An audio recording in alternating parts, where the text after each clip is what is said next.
Shalom à tous, donc nous allons continuer, nous sommes dans le traité du mouvement, dans le premier chapitre, et cette fois-ci nous allons commencer la deuxième Mishnah. Donc la deuxième Mishnah, elle dit comme ceci, Tenua Rishona Besad Adofek Aklali. Le premier mouvement vient du secret, de la pulsation générale. Ici, Sod, on peut le voir aussi d'après le fondement. Dayenu, c'est-à-dire, Yud Keke Gematria Chav Pesod Shte Yudin. Le nom que l'on vient de voir, du grand architecte mis ensemble par rapport à la pulsation, comme le cœur qui bat, c'est-à-dire Yud Keke, ont pour valeur numérique le chiffre Chaf, qui a pour valeur numérique 20, qui correspond à 2 Yud, 2 unités, puisqu'ici l'unité de pulsation, c'est un point. Chez Zo Amida Klalit Anogaat le Kalut Abinyan. Ceci est la mesure générale qui est en rapport avec une construction générale. Alors on va expliquer. Ici, c'est un peu comme la Torah fonctionne. Au départ, elle dit au début, le grand architecte créa le ciel et la terre. Et après, elle revient, elle dit, et la terre était ceci et cela. Donc finalement, il y a une première Mishnah qui montre l'horizon de manière très large. Et après, elle revient et elle nous enseigne comment accéder à cet horizon. Donc elle nous dit comme cela. Tenua Rishona, le premier mouvement, vient du secret de la pulsation générale. Ça, on a compris. S'il n'y a rien qui frappe, s'il n'y a rien qui pulse, il n'y a pas de vie. C'est quoi cette pulsation générale? C'est ce nom qu'on vient de voir. Un Yud à l'intérieur de 2 E. Mais il se trouve que ce nom-là, lorsqu'on en fait le compte, 10, 5 et 5, ça fait 20. 20, ça fait 2 points, 2 fois 10. Et la mesure générale de construction, c'est toujours 2 au minimum. Ici, donc 2 points. Donc ici, on voit qu'il ne peut pas y avoir de notion de mouvement, donc de vie, s'il n'y a pas de construction. Retenez ça. On ne peut pas accéder à cette chose qu'on appelle le mouvement, la vie, s'il n'y a pas de construction. Croire qu'on pourra accéder, pour prendre une autre parabole, à un spirituel qui ne serait pas lié à un matériel, n'a pas de sens. Ça ne peut pas arriver. Ce n'est pas quelque chose de réellement spirituel. Ici, le mouvement est lié à la construction. En même temps qu'il y a un mouvement, il y a une construction. Et en même temps qu'il y a une construction, la construction est là pour un mouvement. Pour la parabole qu'on a vue tout à l'heure, on construit par rapport à un homme, et un homme construit par rapport à sa vie. Donc il y a toujours ce rapport de construction et de mouvement. Sans construction, pas de mouvement. Sans mouvement, pas de construction. C'est ça qui est dit ici. Mais maintenant, comment est-ce qu'on va arriver à cette construction qui amène à un mouvement? Ça, on va le voir en suivant. C'est le reste de la Mishnah. Il y a marqué ici, chez Zo Amida Aklalit, ceci est la mesure générale principale qui concerne la construction. Et dans la construction, il y a aussi la notion de mouvement, comme on l'a vu au départ. Atnua Rishona, il y a la Tnua Rishona, et il y a aussi la Mida. Il y a le mouvement, la Tnua, et la mesure. L'un ne va pas sans l'autre. Retenez ça. L'un ne va pas sans l'autre. L'âme ne va pas sans le corps ne va pas sans l'âme. C'est l'âme qui vient, qui descend, et qui forme son corps. Et après, le corps peut recevoir l'âme. L'un va avec l'autre. Donc, en toute chose, il y a une notion de construction et une notion de mouvement. Et les deux sont intimement liés, sinon ça ne fonctionne pas. Donc maintenant, la question, elle est, comment est-ce qu'on va accéder à cela?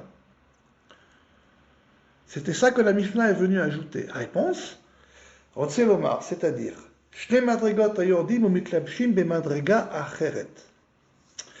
Il y a 2 degrés, puisque la construction fonctionne par 2, qui descendent et qui s'habillent dans un autre degré.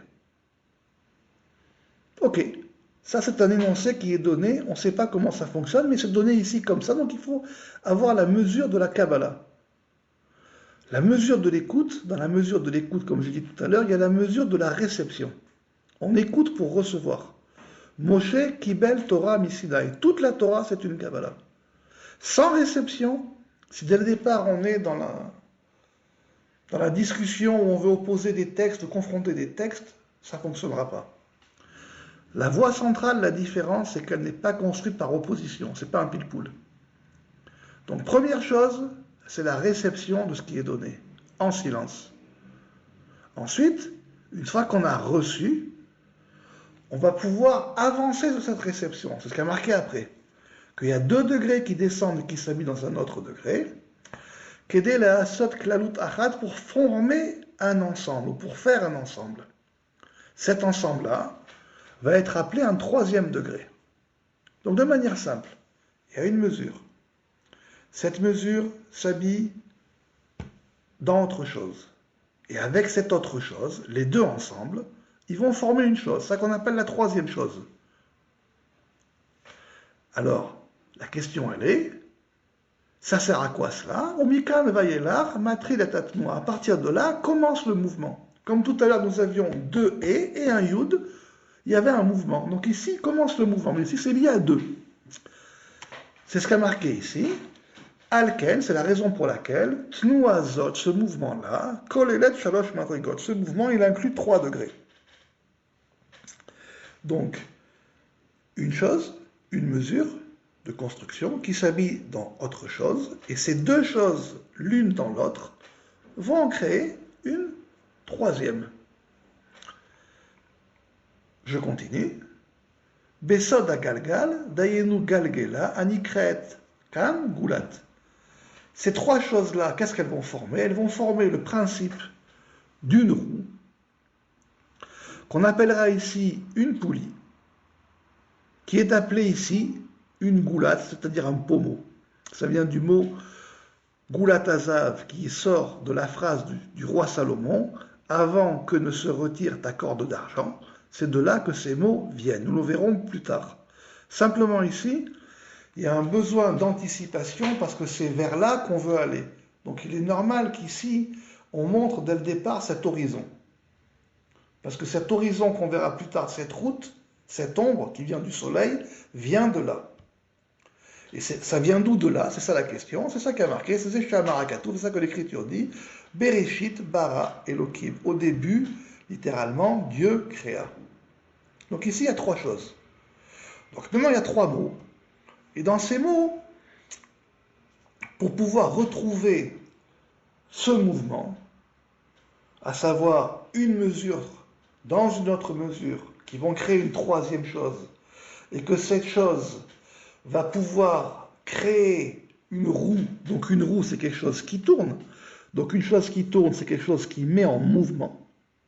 Et dès l'instant qu'on parle de roue, il y aura forcément un axe et un centre. Et c'est cela qu'on voit qui a marqué au début de la Torah, Bereshit bara Elohim. Mais vous savez, on va ouvrir une petite parenthèse. La Torah, elle s'appelle elle-même un chant. Et dans le chant, pour ceux qui ont étudié la musique, quand on écrit la musique, il y a des lignes. Tout n'est pas sur la même ligne, il y a des notes, des degrés d'auteur. Et donc, dans la Torah, il y a des degrés de hauteur. Donc, on pourrait dire que tous les instruments confondus, c'est ce qu'a écrit. Maintenant, pour pouvoir comprendre la ligne mélodique principale, il va falloir que je regarde comment est-ce qu'elle est écrite. Et ici, la ligne mélodique principale est écrite par les premières lettres de chaque mot. Comme si je prenais ma partition et je dis voilà, la clé la plus haute, ce sera ça la mélodie. Donc il y aura une mélodie supérieure, une mélodie plus basse, à un ton plus bas, une mélodie intermédiaire, lettre du milieu. Les premières, les dernières et celles du milieu. Donc ici, les premières lettres de Bereshit bara Elohim, c'est un des noms du grand architecte qui amène à la construction.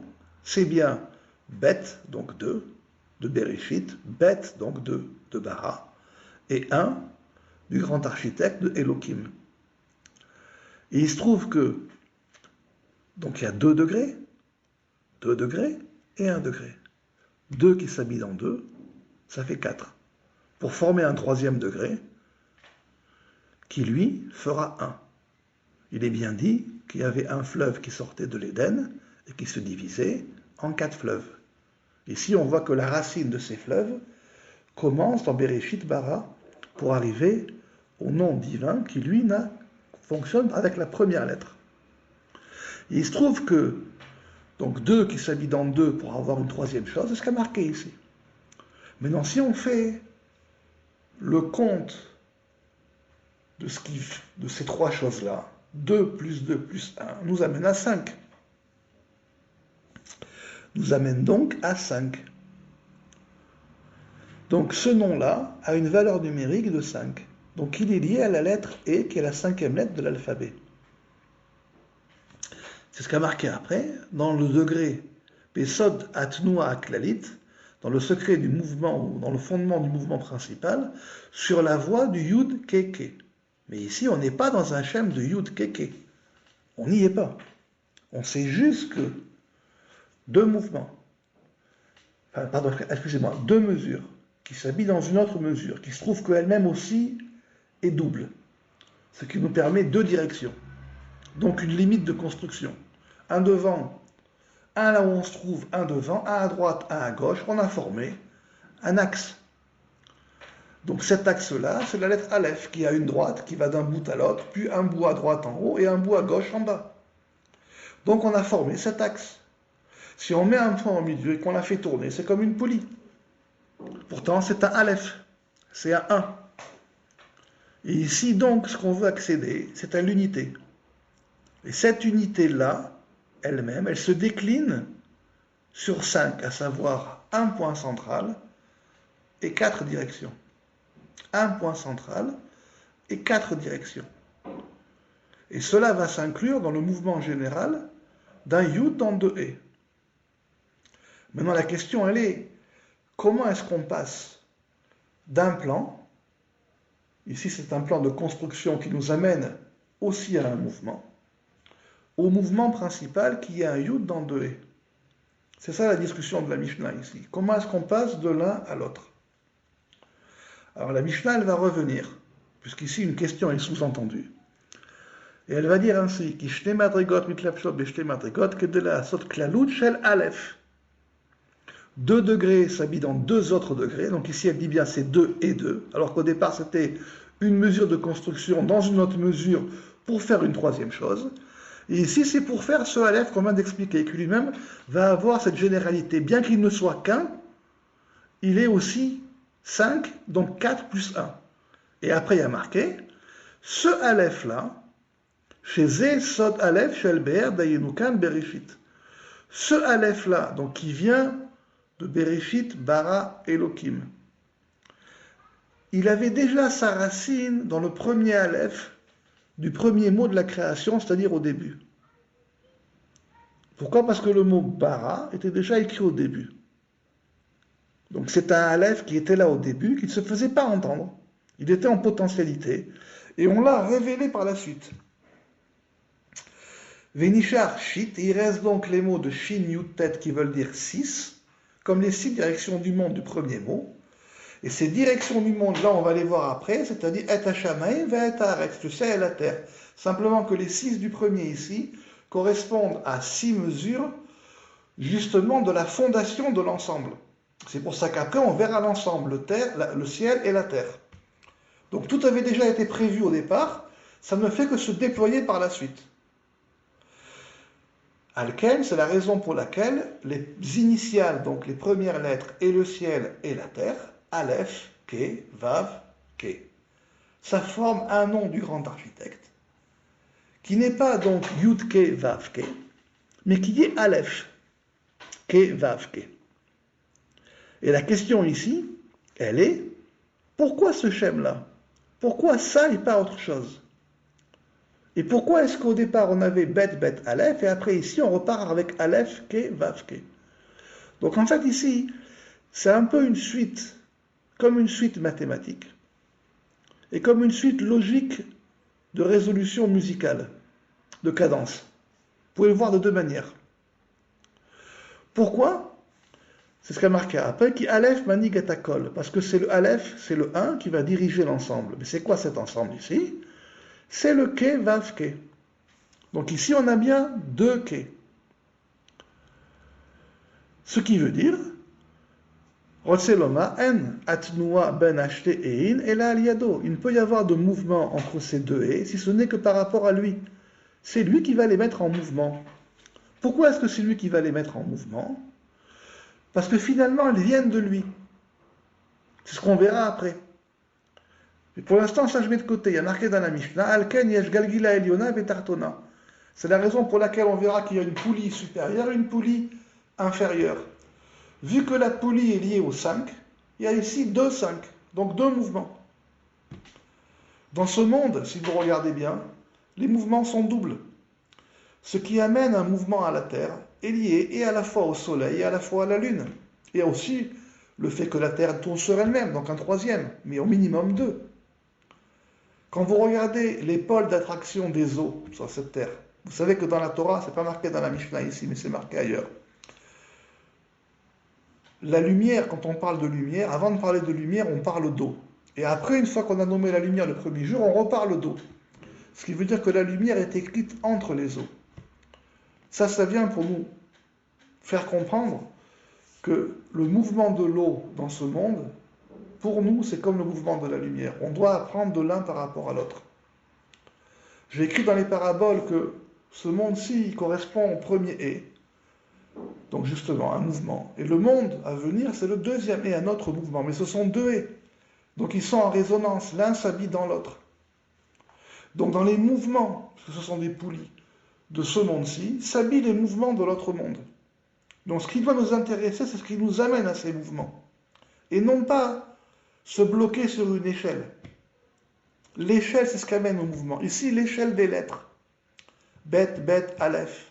Aleph, ke, vav, ke, doit nous amener à un mouvement. On doit comprendre que dans cette échelle, il y a une construction qui amène à. C'est ça qui a marqué ici. C'est pour cela qu'il y a une poulie supérieure et une poulie inférieure. Parce que le aleph dirige le et. Pourquoi est-ce qu'il dirige le et? Parce qu'avant qu'il y ait ce aleph, il y avait ce bet, bet avec le aleph. Et donc, ça a une valeur numérique de 5. Donc, ce qui a précédé ce aleph, c'est quoi? C'est bet, bet. Donc, on a un bet qui va sur un bet, une mesure de construction qui va vers une autre mesure, qui vont créer une troisième chose. Donc, on a un premier groupe. Même au niveau de la lecture. Au début, Dieu créa, c'est un groupe. Le ciel et la terre, c'est un autre groupe. Lié au premier, mais c'est un autre groupe. Il y a ici 2 rythmiques. Ce que vous avez vu dans les 5 voix du Shir. Il faut faire attention à la rythmique de lecture. Si on ne fait pas attention à la rythmique de lecture, la rythmique des lettres est aussi perdue. Donc au début, Dieu créa, ça forme un ensemble. L'ensemble sur la ligne mélodique supérieure, bet, bet, aleph. 2 et 2, ça fait 4 qui vont vers un aleph. Mais il se trouve que quand ils vont créer cette troisième chose, là d'où ils viennent, donc la racine précédente, c'est donc 2 plus 2, ça fait 4. Et ils vont dans la racine où ils vont, Shoresh Abaa, ils vont vers le aleph.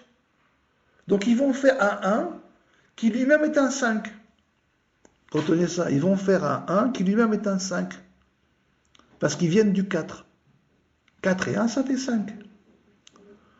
Donc maintenant, on sait que le aleph va conduire le 5. C'est ce qu'a marqué après. Le ciel, un aleph qui va conduire un et. Donc c'est une suite logique. Un aleph qui va conduire un et. Et après, je vous l'accorde, c'est différent, c'est juste un vav au milieu, il y a une route. Et après, il y a un autre et. Donc ça nous induit que cette route-là, ce vav-là, il sort bien du aleph, puisque le aleph lui-même contient cette route. Mais ici, c'est juste un vav qui est dévoilé. Il n'y a pas l'ensemble. Il y a la route qui est dévoilée pour aller vers le dernier et. Donc on en déduit aussi que le dernier et devrait être guidé par un aleph. Donc ça, c'est ce qu'a marqué Alken aleph manigat et. C'est pour ça que le aleph conduit le et. Mais pour l'instant, on veut voir le vav. Et on veut comprendre comment du vav on passera au ce qu'a marqué Veyeshtein Beshem Hashem Aklali. Il y a 2 et dans le nom d'Hachem génère donc le Yud Ke Vav Ke. Et il y a un vav qui est le secret du passage. Donc le vav est le passage. qui permet d'amener d'une chose vers une autre chose. Je continue. Donc maintenant, on va prendre le nom dans lequel on va pouvoir comprendre que ce « et » est lié au Aleph. C'est pour ça que les premières lettres, donc là aussi, la ligne mélodique la plus haute, que la lumière soit et la lumière flux, Yé et Or, Véaï Or. Donc ici, c'est un nom du grand architecte qui est lié au mouvement de la lumière. Et on voit qu'au mouvement de la lumière, ici, ce qui était un Aleph au départ, donc à savoir 1, devient un point de lumière. Et ce qui était un et redevient un Aleph, une unité. Donc ici, le nom est un Yud, un point. Non plus un Aleph, mais un point de lumière. Ce point, bien évidemment, il se fait aussi de 2 et, 2 fois 5. C'est comme si les 2 et étaient partis vers le Yud, un point de départ. Et maintenant, à la place du et, comme leurs racines et leurs résolutions vont vers le Aleph, on a un Aleph. Et on a bien maintenant ici 2 Aleph. Donc dans le mouvement de la lumière, on a bien un Yud et 2 Aleph qui sont liés au et. Et le Vav qui reste le passage. Donc voilà comment on est passé de l'un à l'autre. Ici, il y a une rythmique avec des arrêts. Il y a une pulsation avec des arrêts. Et on passe du et au Aleph et du Aleph au Yud. Comment est-ce qu'on passe du et au Aleph par rapport à la racine druidienne? C'est une suite logique. Une mesure dans une autre mesure pour en créer une troisième. Ici, une mesure, c'était 2, qui s'habille dans le deuxième 2, qui vont vers un 1, ça fait donc 5. Et après, ça revient, et Hachamaïm, un Aleph, qui vient sur un et. Pourquoi? Parce que ce qui a précédé, ça allait vers le et. Donc là, ce qui est devant lui, avant c'était derrière lui. Shoresh HaKodem, maintenant ce qui est Shoresh Haba, c'est un et. C'est ça que ça nous apprend. Donc il est normal que lorsqu'on va nous parler par la suite de lumière,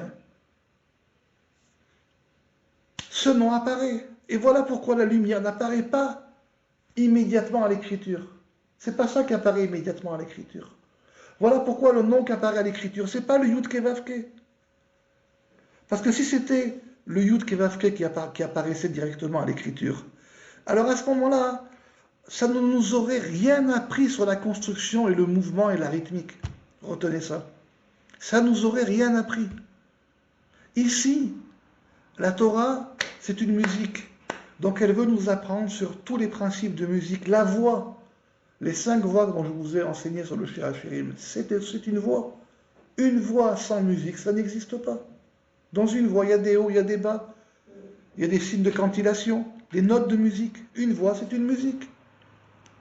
Donc ici, la musique, elle s'est fait entendre. Elle a frappé, elle a pulsé. La question est de savoir, est-ce que nous, on l'a entendu? C'est que ça. Ça commence par un texte. Et après ce texte-là, il faut savoir y mettre des grilles de lecture. Comme une musique. Il y a une symphonie du haut, une symphonie du bas. Bereshit, bara, Elohim. Au début, Dieu créa. Les lettres finales, donc la symphonie du bas, c'est le mot émet, vérité. Donc au départ, c'est bet, aleph. Et ce qu'il y a en dessous, c'est un sceau de vérité. Il est vrai si on arrive à le lire et à le transposer. Sinon, ce sont ce que j'appelle des voix de garage. La musique de la création du monde n'a pas été entendue. Et donc la musique de la lumière n'a pas été entendue. Mais ici, ce qui compte, c'est que cette chose-là, elle a été dite dans la création du monde. Donc les secrets qu'on va rechercher, ce sont les mouvements qu'il y a dans la création de ce monde. Ici, la voix centrale, elle n'est pas là pour vous faire discuter de ce qu'est-ce qui descend de la Tikyomin dans Rechanpin. Ça, c'est un moyen pour comprendre ce qu'a écrit ici. Il y a 2 degrés qui descendent de la Tikyomin. Hagat Naï, donc c'est bien 2 degrés, qui s'habitent dans les 2 têtes de la Rechanpin, pour en créer une 3e. Je sais, avec ces mots-là, tout le monde pense que ça paraît plus mystique, mais en réalité, ça ne vous a pas appris grand-chose. C'est simplement si vous avez réussi à élever ces paroles, à faire sortir des fentes du rocher ces paroles. C'était deux qui s'habillent dans deux pour créer une troisième. Et ça fait 5. Et ça, c'est ce que la Torah, elle a dit. Bereshit, Bara, Elohim. Deux qui s'habillent en deux pour faire un troisième. Il y a une rythmique ici. Et c'est cette rythmique qu'il faut entendre. Et dans la rythmique, il y a aussi une résolution qui peut être vue comme une résolution mathématique, comme j'ai dit, ou bien une résolution de cadence musicale. Donc ici, le but, c'est d'arriver au 1. Au 1. Et ce 1-là, il est lié au 4. C'est quoi les 4? Vous allez me dire, c'est les 4 directions qu'il y a dans ce monde. Je vous l'accorde, puisqu'on parle du monde. Ce sont les 4 degrés qu'il y a dans la Torah, le Pardès. Or, je vais ouvrir une parenthèse, puisqu'ici on parle de lumière, et c'est par la lumière que se termine le deuxième enseignement. Les gens pensent qu'ils peuvent accéder à la lumière en se coupant de ce monde. Une erreur totale, une erreur totale. Ils pensent qu'en faisant certains exercices, ils vont arriver à une accession à la perception du dofek, de la pulsation. Ils vont sentir les choses. Elles vont se révéler à eux. Une erreur totale. Ici, le but, c'est d'arriver au Aleph. Et que ce 1, il soit lié au 5. Donc 1 point plus 4, comme les fleuves. Ce qui veut dire de faire 1 avec l'ensemble. Le fait de pouvoir percevoir certaines choses n'est pas un but en soi, c'est une erreur. Je vous ai envoyé, enfin peut-être pas à vous, mais j'ai envoyé dans la semaine à des gens, à un groupe WhatsApp, les élèves de Hillel l'Ancien. Il avait 80 élèves. Mais ils étaient tous capables de parler aux animaux, de parler aux plantes. Tous. Mais néanmoins, ce n'était pas un but pour eux. Ils n'en tiraient pas une gloire. Ce qui était important pour eux, c'est de pouvoir vivre en harmonie et dans la lumière et dans l'unité, dans tous les plans. Dans tous les plans. Alors la Mishnah dans Sukkot, elle ramène qu'ils avaient ces capacités. Mais ce n'était pas un but. Ça, c'est une erreur. Croire que l'accession à la lumière, elle va vous faire effacer ou bien que vous n'aurez plus de connexion avec le reste, est déjà en soi une erreur. Le but, c'est un 1 qui se lie au 4. C'est ça qu'il faut comprendre ici. Un 1 qui se lie au 4. Le but, en effet, c'est d'accéder à la lumière, mais que cette lumière, elle puisse se diffuser dans ce monde, dans tous les plans. Dans tous les plans. Si elle reste un point, bloqué en haut sur sa montagne ou enfoui en bas sous la terre, elle n'est pas réalisée. Elle est passée à côté de la route, elle ne s'est pas développée. Donc ici, la rythmique, c'est en effet pour arriver à la lumière. Mais pour arriver à cette lumière, on voit que c'est lié au chiffre 1, donc à l'unité. Et cette unité est là à condition qu'on lui donne une réalité sur 4 plans, donc dans tous les plans de la vie. Voilà pour la deuxième Mishnah du premier chapitre.